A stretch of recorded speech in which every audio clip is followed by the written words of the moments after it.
Bacalah doa ini agar kubur orang tua kita bercahaya. Siapa saja yang membaca amalan ini ketika dia melaksanakan ziarah kubur, maka semua kuburan tersebut akan bercahaya dengan amalan ini.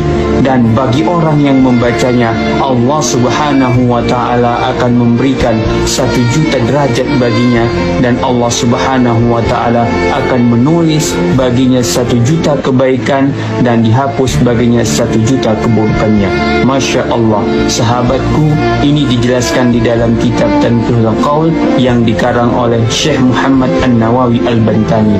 Berikut amalannya. Bismillahirrahmanirrahim.